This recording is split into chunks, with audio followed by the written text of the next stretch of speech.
It's not about win or lose. It's about win or learn. It's about becoming the man you were made to be. You're listening to Undefeated Men. Spartans! What is your profession?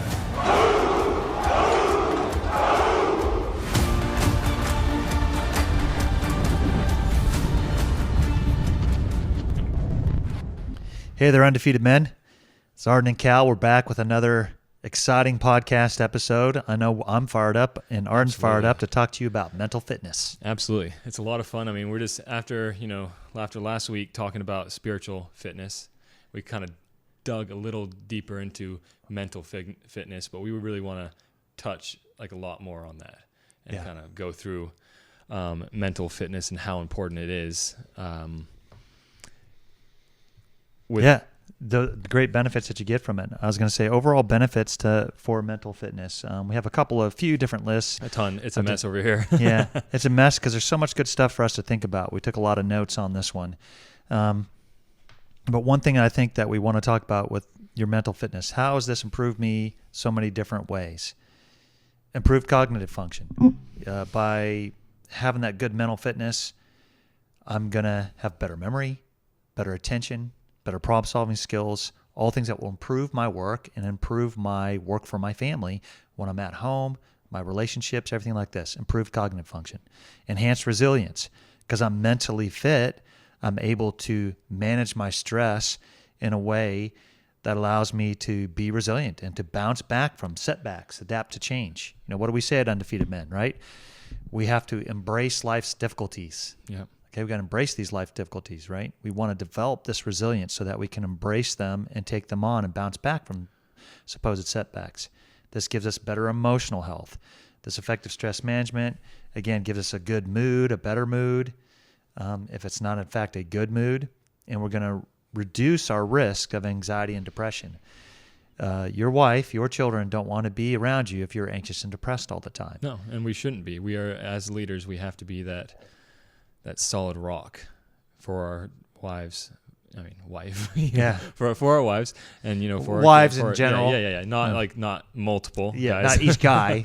But all guys' wives. But we have to be that solid rock for because women have emotions, and we have to be able to handle that, and we have to be able to handle our own in order to do that. That's right. And also, I mean, I would say that mental toughness is just as important as and mental fitness as physical fitness, because if you don't have this straightened out, you won't get this. Yeah, that's right. Out. So he's pointing out his head and getting your heart straightened out. You got to get your head right so that you can get your heart right.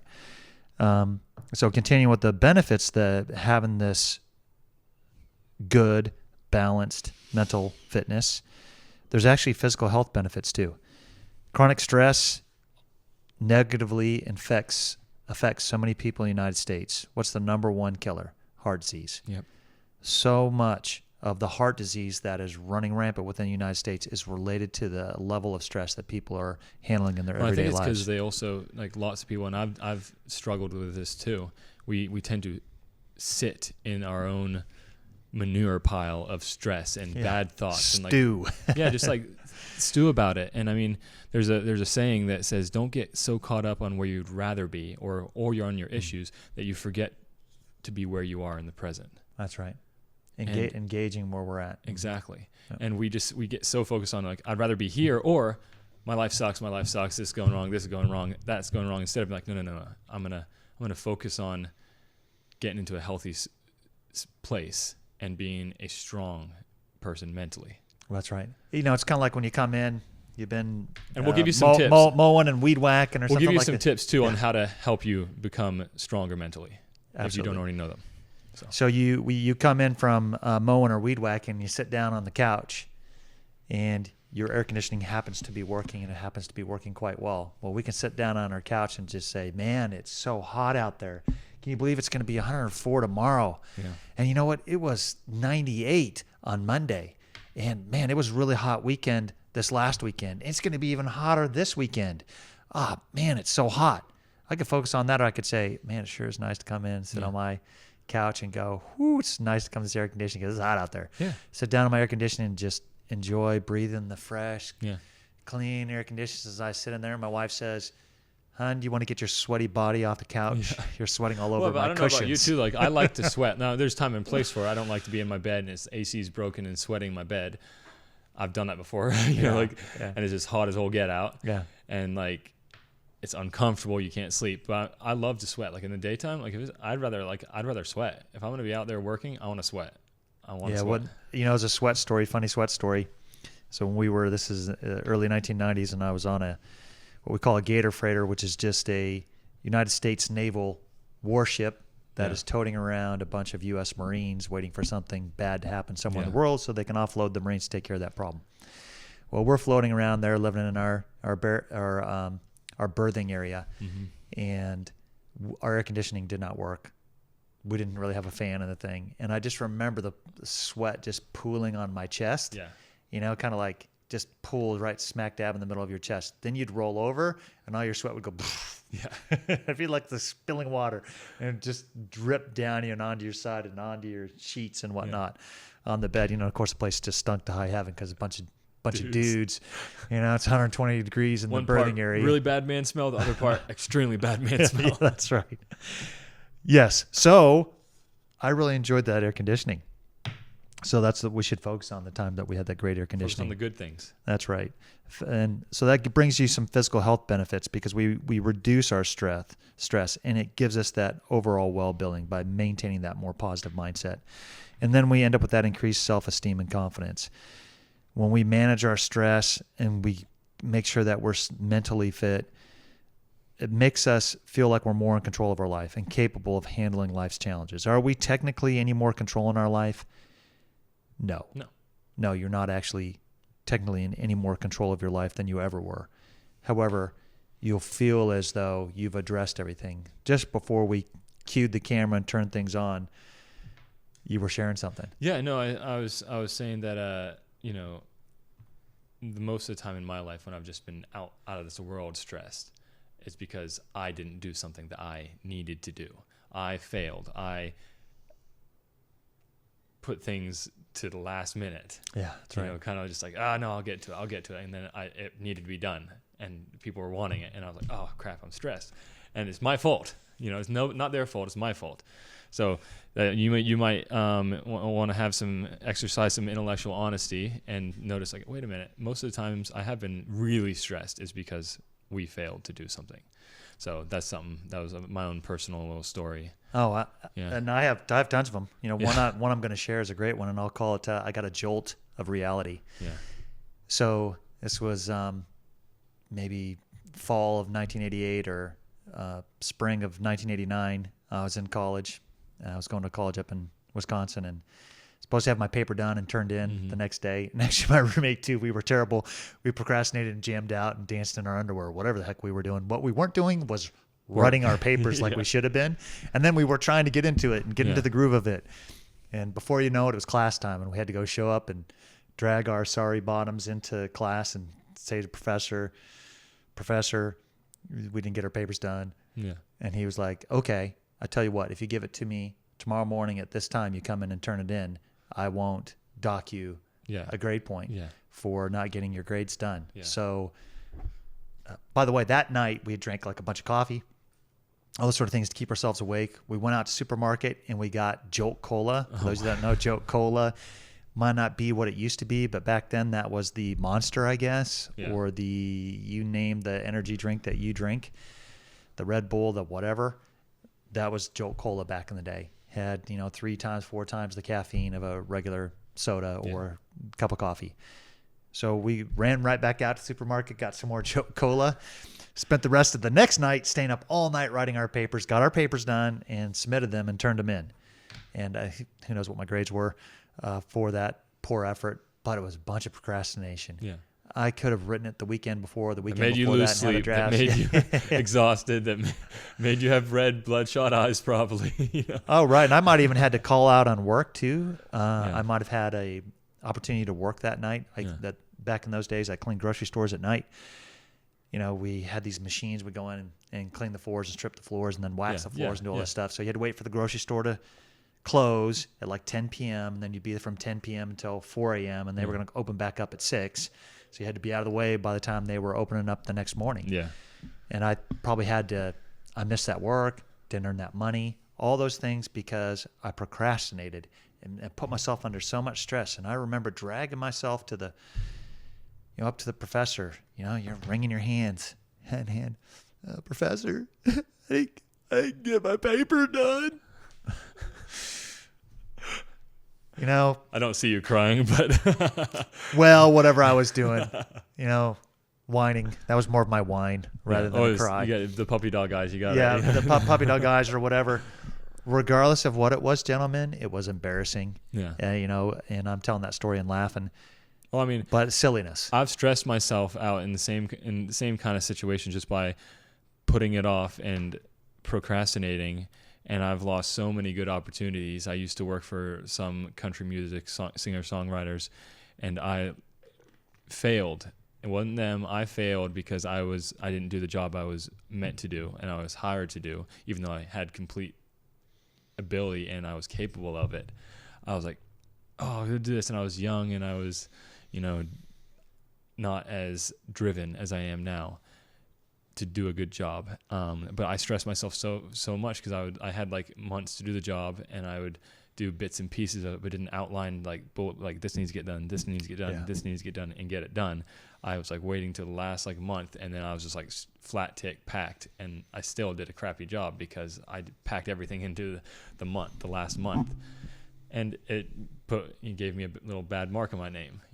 Obviously I've tried to fix it, and sometimes you can't. You just got to grow past it. You messed up, but that does create a lot of stress. All that to say is those situations, guys, give you a lot of stress. Yeah, and that's what we say, right? It's not what you had was an opportunity there. Yeah. You can say, you know what, I'm a loser. Yeah. I totally messed this up. I got this wrong, and now I lost an opportunity for more work, and that guy's never going to hire me again, or that act's never going to hire me again because I blew it. Or you can say, learn from it and say, hey, next time I get an opportunity here, I'm going to better outline, I'm going to better timeline what is the steps that I need to be successful. So that's the opportunity to learn. Yeah. No, you didn't win. Win or but you didn't have to lose. Win or you learn. can learn. Win or learn. Win or learn. Yeah, exactly. Right, and I think you had a bunch of. I was going to say one big thing is maintaining a positive outlook, guys. Yeah, after you failed, right? After you fail, how do you get a positive outlook? It's just we have a couple tips here, guys. Maintaining a positive outlook is refrain from negative thoughts, not the thoughts that you can still be realistically honest with yourself. You got to know your shortcomings. That's just you have to in order to if you're going to succeed. But refrain from negative thoughts. Focus on what you can control. Find meaning and purpose. Stay active and engaged. Connect with nature. Being outside and God's creation is just incredible. That also helps with creating a positive outlook. Limit exposure to stress things that stress you out. By maybe planning a little better. Yeah, planning better. Yes, that's something for me. Like get your paper done the weekend before, not the. Yeah, no, for sure. Right before it's due. And then also it says seek professional help here. I mean, that's. Yeah, and that professional help thing, when we're saying seek that professional help, might just be your local pastor. Yeah, not necessarily mean going talking to a shrink. It's going to talk to someone you respect and they have a profound amount of wisdom life experience. Someone who has gone through hell and come back as a undefeated man. Yeah. And like, hey, I want to pour into your life. I want to teach you this. I want to encourage you that you can overcome this. That's what we're talking about. That's right. And I think that professional that you're talking to also, when we just said that person that has overcome, so go to that overcomer. And I was saying that gray beard or that gray haired guy, the person that is like you failed on making, say, a cabinet. You wanted to make something special for your wife. You made her a piece of furniture and didn't go out well. Well, who's the best carpenter you know? Yeah. That's the professional you want to go talk to. Yeah. Say, hey, I really biffed it on this one. Mm-hmm. I just, when you look here, my molding was terrible. This was happening. My joinery was terrible. It's this. And when I put it together, the whole thing fell apart. Yeah. And he'll say, well, you know what I do in that case? Well, he'll probably give you a few ways to approach it. This is how to fix that issue, or this is how to overcome that. Exactly. Yeah. So that's right. So you want to seek those. That's what we're saying with a professional, not necessarily always a professional being the shrink, psychiatrist or a psychologist to go and get help with mental aspects. And But you may need to go to that level. Exactly. And sometimes will. people like that can be very helpful, and then sometimes they can't be. They just sometimes they can reaffirm your belief that something is wrong when all you have to do is believe that something isn't wrong. You know what I mean? Like just stop thinking about the problem, and sometimes they make you just sort of sit in it. So just it's different. Just be find what actually works for you. Sometimes, it just depends on the person too, and how grounded they are, and if they. If I was going to go find someone that I was going to get some actual, help from professionally, I would want them to be like a Christian, a believer, someone I know I can trust. Yeah, trust. Yeah. Mm-hmm. Trustworthy. Is grounded in the biblical roots. And then there's a couple different things here. Building self-worth. Yeah, self-work. Building self-worth is huge. We have a couple different things on here. Recognizing your achievements. Guys, doing things like this, I think something about this new day and age, it makes it so hard to actually recognize your achievements. Is everything's like sort of like we're so much media, social media, so many things done on your phone, and some of your jobs might be hard to see the immediate accomplishment. Yeah. From that, like you might have, like me, like I have a job right now. I make videos for my parents' health company, and sometimes you don't see the immediate impact that it actually carries out. So like I'll have to come home after day's work, and we did great. We accomplished our video. That was cool. That was a good task, but we didn't see how it helped the business yet. And I'll have to come home and I'll have to do work, an actual physical project, to help me feel like I achieved something physically that day, if that makes any sense. So that helps me sometimes. Oh, sure. And I would love to acknowledge that. And I say and encourage those that do. So I have my two sons here who are helping with the filming and the recording of our podcast. And, as I came out to jump in my vehicle and drive here, I brought the old family van, and my son Jesse, he drove here in one of our trucks. Well, our only truck right now, but he drove in a truck here. And as I drove out the driveway, I said, man, the yard sure looks nice. Yeah. Hey, guys, you did a great job on the yard and weed whacking. Jesse was mowing it the other day. Who weed whacked today? I didn't know. Okay, so Joseph was weed whacking today. Yeah. So they trimmed it all up, and you just come out, and it's nothing like – I always like yard work because it's so done. Yeah. Well, I love – immediate results. Exactly. And great. I love what you touched on there. You encouraged your sons. You gave them the recognition of their achievements. And I think if you're a father out there and you want to help your kids have a good, positive, self-worth, building a self-worth. And I think my dad and my mom did this, and it helped us kids a lot, is just recognizing when they do something, not fixing the problem for them, but how you can come out, help them figure out a solution to fix a problem, or help them a solution to get this done, but recognizing that they've gotten that project done and be like, hey, you did a good job. And obviously when they didn't, you're like, hey, you need to work better on that. But all those things help. Yeah, and all this impact of a later impact, you got to realize some of these things come later. My wife's a gardener, and we've planted different orchards at many of the different properties that we've owned over the years. Oh, and they're incredible. They're incredible. Well, they are now. Yeah. They are now. Well, this is what I'm saying. The best tree is the tree you planted yesterday. Oh yeah. Well, my dad last year, 10 years ago. My dad always says, and when I asked him it was 5 years ago. I was, I was like 2-3 years married or something, maybe 3 in a bit. And I said, Dad, when should I plant this blueberry tree? He's like, 10 years ago. The best time to plant a tree is 10 years ago. That's right. Yeah. So your blueberry bushes, grow, and they now have fruit. Yeah. Those 5 years later. Yeah. I mean, it's great when.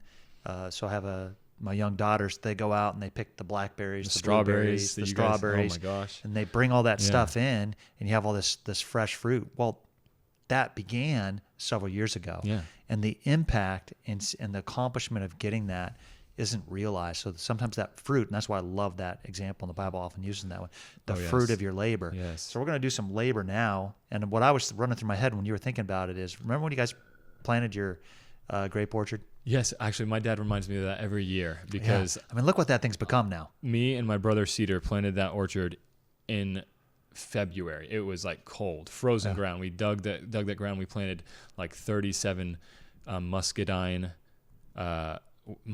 grape plants. Like they were like 2 feet tall. We had them So in it's the a root greenhouse. ball. Yeah. You're putting a root ball ball down for those that don't know. Yeah, And no then you got to leaves on string it. It's stuff in for it to grow winter on. time, guys, and planted that. And years later, it's this gorgeous vineyard. Yeah. And my dad calls me up every, or I'll see him in person, and he'll be like, "Hey, Arden, that was." He was like, "Now we're seeing the fruits of our labor. You guys did a good job," and it's beautiful. I can go there today, and you see like the grape clusters, baby grape clusters coming up. And you're like, "Oh man, that's awesome." Yeah, so cool. Yeah, you get to reap the benefits for years. That's right. But like that, like it's like I think you can apply that to so many different facets in your life. The actual physical, like planning stuff, but also planning. Encouraging things to your kids and to your friends and the people you work with, and reaping the benefits from that years to come from now, and they will too. Yes, and that's a good thing to remind yourself, especially for those that are looking for improvement in your life. Look back where you were sometime, whether that was a dark time. So for Arden, my son and I last night, Josiah and I, we were talking a little bit about, he wanted to tighten up his diet, and so I was giving him some recommendations, stuff like this, and we were running through his calorie count, all sorts of things. What are his macros? What does that look like for him? So we run through a bunch of that stuff. I have a spreadsheet because that's what I do, guys. Anyway, we'll do a couple of videos on this to show you guys how to do it too. I mean, not that I'm the expert. So I shot him out of, hey, this is about what your activity level is. This is what you need for calories. This is what you need for macros. Blah blah blah. We kind of mixed that up. What do you like to eat? We just came up with a generic plan for him. But one of the things we did is we looked at our website real quick for whatever reason, and just seeing the picture of Arden when he was in the midst of cancer. Okay, and he looks like an alien. Okay. And then what he looks like later, which is basically what he looks like sitting across the table from me today, basically looks like that now. So you contrast those two things. Arden's got to go back and remember, this is where I was. Yeah. Look how far you have come. Yeah, so I encourage you all, look how far you have come. Trust me, you've come a long ways. Because when you say that, I mean, I'll look at myself now, and not that I'm trying to be vain. And I'll look at myself in the mirror, and because I want to build muscle, and the majority of why I work out, I've said this before, guys, is I want to be physically capable and fit, right? But I do like my wife thinking I look sexy as all get out. Yeah. I want my wife thinking that. Yeah, what guy doesn't want that? Exactly. But I'll look at myself, I'm like, oh man, I'm not exactly where I want to be. But then I'll think about where I was. I'm like, wait a minute. That guy would have given anything to be where I am here. Right. Yeah. So we may not be happy with where we're at right now, but when we look at whether that's our worst self or another version of ourselves, whatever it is, just remember where you are in relation to that. Well, and just another piece of encouragement, guys. You get all those movies, right, about time traveling and changing the future, and going to the past to change the future, and going into the future to change the future. But nobody really ever. And this is the only actual realistic thing that can happen. We can't go in the past, right? We can't change the future, but we do have the present, and that can change the future. That's right. And that's the only thing we can. So think about that, what you have now, and realizing where you want to be, and changing things now, mentally, spiritually, physically, and how that can change your future. That's that planting that fruit. Let's put that tree out. Let's get that apple tree planted, or whatever kind of tree you like. That bush that produces whatever it is that you want to do. We want to plant something because it's going to grow and produce that fruit at a later date. It's honestly, guys, it comes down to long-term gratification and short-term gratification. That's right. I'm of the personal belief that anything short-term gratification is not good for you. Right. I mean, that's where we get all the pornography, masturbation, all those crazy things, and a huge amount of other sins in the world that. We want that instant gratification. So many men struggle with. Yeah. And, even I have on a couple of those, it's that instant gratification. We got to push that away. Mm-hmm. It's not, it doesn't help us whatsoever in any way. And, I don't know what you have. I have a couple more things on this. That's great. But that's going to say, that's kind of being mindful of these things. Be sensitive to, again, being aware of what your trigger is, and that might be over on one of their ones. We shared all these things, but one of the things is you have to know what your trigger is that's causing me to super desire this instant gratification.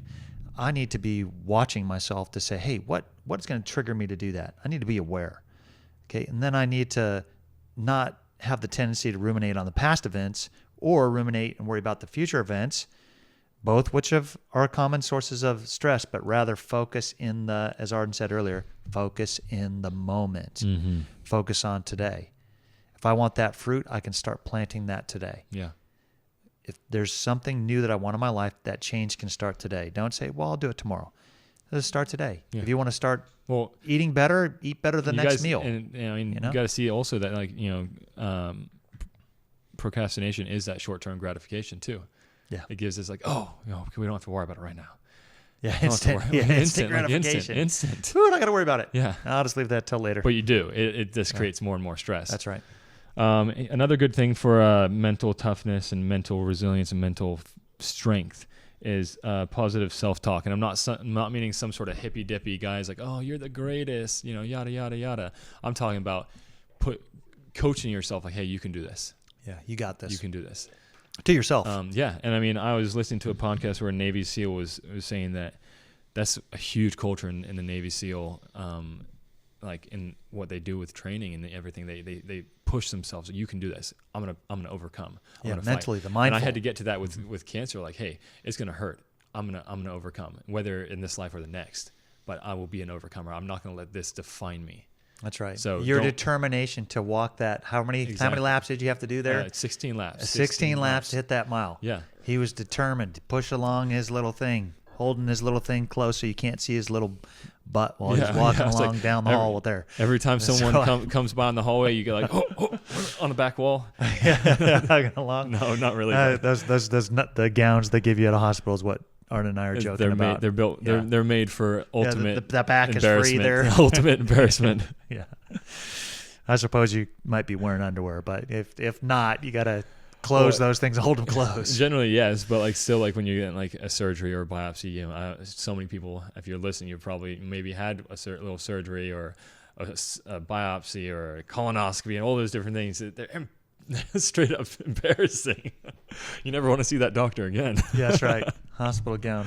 Well, my mother, she had open heart surgery. This is quite a few years ago, but she was going to get up out of her bed and she wanted to change into something, and this is when she's still in the hospital. And she said, I don't remember if Jesse, if you guys were there when she said this. She goes, well, you guys better leave now because I don't want you to see something you can't unsee. I always love that line. I take that one with me.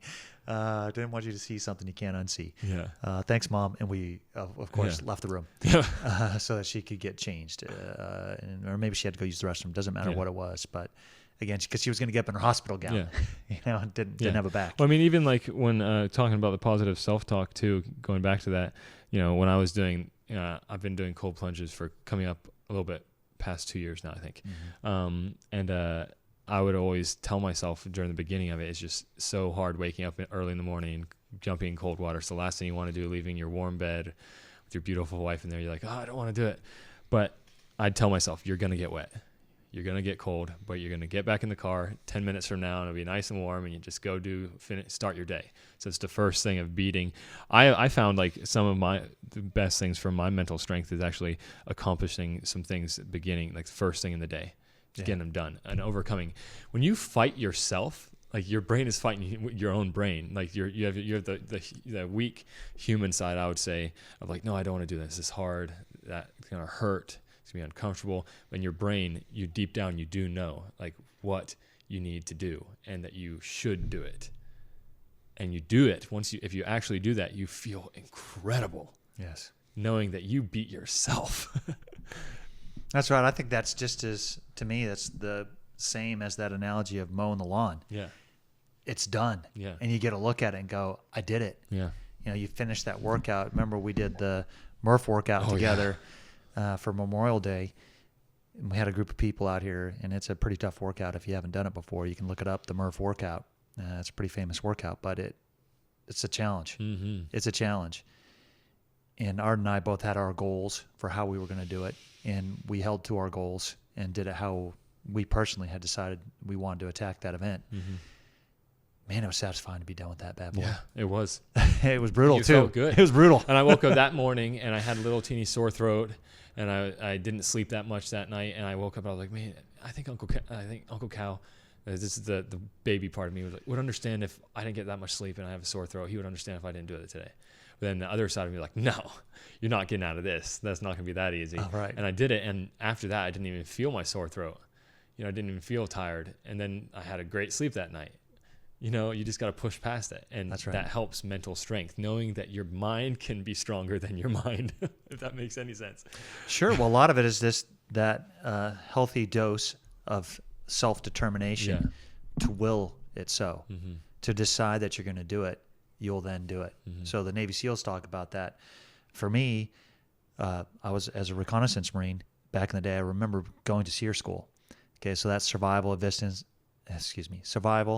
resistance, escape school. Yeah. So you're learning about those 4 aspects. If you ever get captured or get separated from your unit and all these sort of things, it's a consideration when you're a special operator, such as a Navy SEAL or a Marine Reconnaissance or Army Special Forces, Navy parajumper, or Air Force parajumpers, Air Force aircrew, Navy aircrew, Army aircrew, Marine aircrew, those guys. Okay, they are generally the people that go to this sort of a school. So while I was there, they have a whole technique where, again, they're trying to elicit certain responses from you. Yeah. And one of these things that we get into is they have a very uncomfortable little hole they kind of put you in. Yeah. I won't tell you too much about it. I don't know how much they try to protect all this sort of stuff, but let's just say it is super uncomfortable. And it accelerates your body's soreness for being cramped in a small space. Yeah. So you're probably only in it for 24 to 48 hours. All those things that make you want to quit. Yeah, everything. just soreness, and they got you in a very tight space. Think of it as kind of like being inside of a box almost. Yeah. There is a part where they do put in your box, but in this part, you're not actually in a box. It's actually open, but they might come by and squirt you with cold water when it's cold. I don't know if they squirt you with hot water when it's warm, because I went when it was cold. I didn't go when it was warm. But they would come by and squirt you with water, and so then you're like freezing. Yeah. You're in this little tiny space, and the only thing you have if you need to do number 1 or number 2 is a little rusty coffee can to do all your urination and defecation. That was water criminal number 039. Like so the instructors all did that sort of accent the whole time. I don't know what accent that was supposed to be, but they were gaming the game. And the guys were generally in the Navy or the Marine Corps themselves, the guys that were doing this. Yeah, it was a hoot.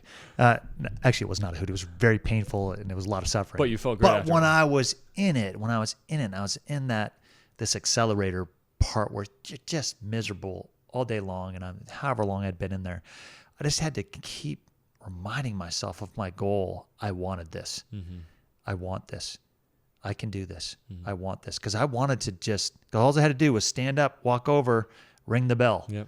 Oh, yeah. Hammer on the thing, I'm out of there. And they remind you probably all the time, too. Like, hey, you want to be in? Yeah, you want out? All you got to do is come right over here, yeah. ring this bell, you're gone, you're done. So I know the Navy SEALs do that, too. I don't know that our bell was the same as theirs, or I'm not trying to attribute it to something like that, but their SEER school, I don't think it was even a part of what we were doing. So mine was different. I guess different. However, it was serious, very serious. And you could just say, I'm done. Anytime you wanted to, you could just quit. Yeah. It's hard to not quit. And I had to remind myself, I had to have the certification if I wanted my end result. Yeah. So I had to say, I'm going to stay in and do this. I had to say, I'm going to do this. I love that. And I'm going to. You got that right. And you learned that mental resilience, that mental fitness, and also it can be applied to your marriage. You want the end result. You want that good marriage. I'm gonna not ring the bell when it, and choose the easy way. I'm gonna fight for my marriage. I'm gonna fight for my children's relationship. I'm gonna fight to be the right husband, the right father. All of those, like we said, guys, mental, spiritual, and physical toughness. Yes. You'll have a better life, guaranteed. Yeah, and remember, guaranteed. Those 3 aspects Doesn't of mean you're toughness. not going to go through hard things. Oh, right. But guaranteed. You're going to go through hard things. But the toughness is not toughness to others. In other words, I'm not tough to my wife. No. I'm not tough to my children. I'm tough to myself. Yes. You're being hard on yourself. Not hard on others, hard on yourself. Yeah. Judge yourself harshly. Do not judge others harshly. Judge yourself harshly. If you're ever going to apply a tough or a harsh to you. Yeah. To you. Now you may have a brother, like say Arden and I say, hey, I want you to be tough on me on this one. I've done that personally with many of my brothers. And there's times like I grew up with my dad always called it tough love. Tough love. And he just meant he was going to be firm about a boundary. He was going to be firm. He was like, and when I came complaining like, hey dad, I can't do this, or hey dad, you asked me to go over here and get this, but it's dark and I don't have a flashlight. He's like, go do it. You got it. figure it out, learn it. And it helps. It taught me things that I could rely on figuring out myself. And That's right. It taught me how to overcome challenges, and where I don't have to call my dad, hey, I have a popped tire. No, I don't have to do that. I can fix my own dang tire. That's right. I can take care of it. I'm not afraid of asking my dad for help. I do. I've called if there's something, and he wants to help me if there's something that he really needs to help me with. My parents, when I was sick, they helped me and my wife a lot, and I'm so thankful. It's such a miracle. But it wasn't like one of those things where like, hey, Dad, when I was as a kid, he didn't teach. He taught me how to fix these simple things, which then taught me how to have a good self-worth, right? A good mental resilience and toughness, knowing that I can do this.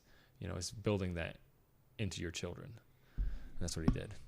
Right. So when we come in, this is the thing, is doing that thing like Arden's talking about, where his dad gives him tough love, or he were to give his daughter tough love, and he'll give her a version of that appropriate to her age. Yeah. Just like I did for my boys or my children, as appropriate to their age. Yeah. So the tough love to a 4-year-old's a lot different than to a 14-year-old. Yeah. And that's a lot different than a 17 I'm gonna about to be 18-year-old. I'm going to tell a quick story real quick. Yeah. But when I was 12, I believe, my mom and dad still lived in their old house, which is like a mile away from their current house. So, over here, their new house, and it's not new, but that's where they've lived for the past like 10 or so, 12, 14 years.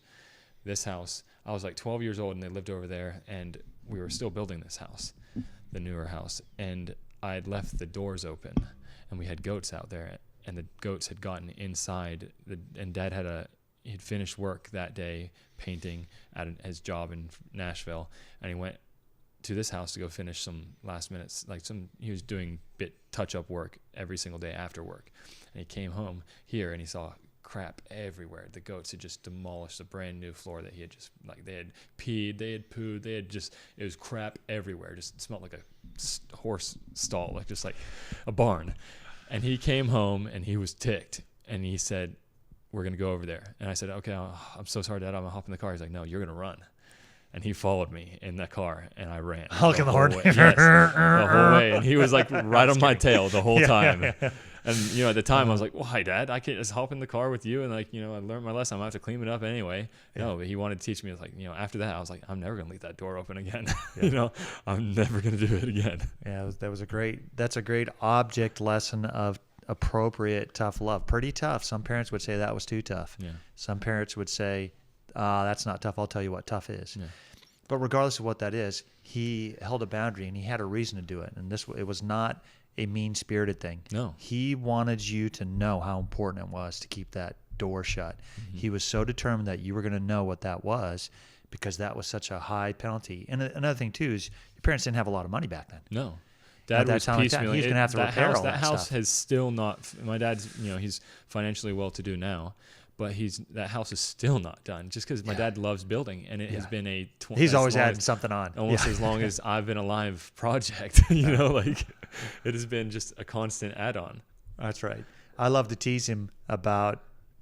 So I came over one time. This was years ago, and I was helping him with the roof rafters on that house, and he had it so that it was kind of shaped in a way that every rafter was actually slightly different and had to be moved. The notches and everything had to be changed by like 1 degree and 1 inch, all the way along, so that we get our soffits right and all this other thing like this. So it was every rafter was custom, and like 24-foot rafter. And so we're cutting each one of those bad boys, and eventually, to Arden's point about how they're always building, eventually all those are gone. Yeah. I told him, you finally had to get rid of all that shoddy work Cal did for you. But that wasn't why. He was adding a floor, or he was, expanding over here or doing something over there. It had nothing to do with my roof rafter work. No, but he's a dreamer. Yeah, he's a dreamer, and he's constantly updating that. So we got other things. Trying to think, what are we gonna bring here? Well, I think looking at how much time we've been at it with you guys, we might just do a little bit of a wrap on our mental well-being. Close to 40 minutes, I think. Yeah. So, what we want to remember from today is there are some great overall benefits to mental fitness or mental well-being. Physically, you're going to get things, balanced neurotransmitters in your body. So it's going to elicit a body neuroendocrine response in your brain and your spines, and it's going to balance your hormones, help with your hormones, help all these things. It's going to, again, give you that resilience to that mental aspect to be able to cope with the tough things, going through the tough stuff, help us deal with the next tough thing. If we allow ourselves to, we improve our self-esteem by saying, hey, I went through that. My dad made me run a mile from my one house to the other house to learn something. I know I can do some tough stuff. That was quote unquote tough love, but I also did a tough thing there. Mm-hmm. And I cleaned the living daylights out of that thing of all that goat pee and poo, which was not pleasant. Well, and the beautiful thing to that is that I'm proud of that. I'm proud that I ran a mile did it. A 12-year-old with my dad right on my heels in the car and honking the whole way. And it wasn't like as a short little jog. It was like he was pushing me. That's right. So you have that now, that ability to know I can do it. Yeah. I can get it done. You probably have that, again, you're emotionally better balanced. Your physical health, like we said, is improved. Your interactions in your brain and throughout your body, those neurotransmitters, those are all functioning better. Another key point that we want to bring up, and I'll just bring this as the last point, is that it improves your social interactions with other people. Mm-hmm. Yes. The more balanced you are, the more mentally fit you are, the better you're going to be socially and relationally with others. And that's why we say this will benefit your life. Benefit your life. We're going to still have issues and relationship struggles and job struggles and yada, yada. But all these things will, if you apply this mentally toughness and fitness and spiritually toughness and fitness into your life, and then physically, it makes your life, the overall quality of your life better. It's like, it's your choice to be happy. I personally think happiness is fleeting and the joy of the Lord is everlasting if you look for it and you search for it. And finding the joy, like in the pain, in the finding, we say, the rest in the movement. That's finding right. That if you find that and you look for it, even when times are tough, mm-hmm. and you're not like I'm. One of my tips is, if you want to have a better life, first step one, and it could start right now, is stop complaining, stop saying my life sucks, because it doesn't. You're a wonderful creation of God. You're a child of God, a son or a daughter, and your life doesn't suck. It sucks because you think it sucks right now. Yeah. You're letting yourself believe that, to your point. My wife has a saying that she, just in a helpful way. Yeah. She's asking me, she says, she might say like, there's someone who always has it worse. Yeah. And it pays for us to review that for a second. I might think my situation's bad, but I could probably think of someone who's got it way worse than me and go, you know what? I got it pretty good. Yeah. Well, and that's why I promised myself that and I still do, but I promised that I was like, I'm not going to complain for a long period of time because of what I went through. Cause I look back and I'm like, wait a minute. Now if something happens to the car, and if I was kind of like frustrated about it, I think about it, wait a minute. I was sick. I was dying. That person would have loved to just have a car issue as being the only issue in his life. That's right. And so many people are like that. So also be sensitive to who you rant off your problems to, because they might be going through something hard and you're just like complaining about a stubbed toe. Yeah, that's right. I stubbed my toe. Meanwhile, they're getting their leg amputated the next day. Yeah. Yeah. Be cognizant of who you're and what we're presenting to someone, because we don't know what life challenge they're going through. So like we said, embrace life's challenges and find your rest in the movement of life. We want Undefeated Men wants to be physically, spiritually, and mentally fit. Yep. And that's how we can say a good man's never stuck. Good man's never stuck.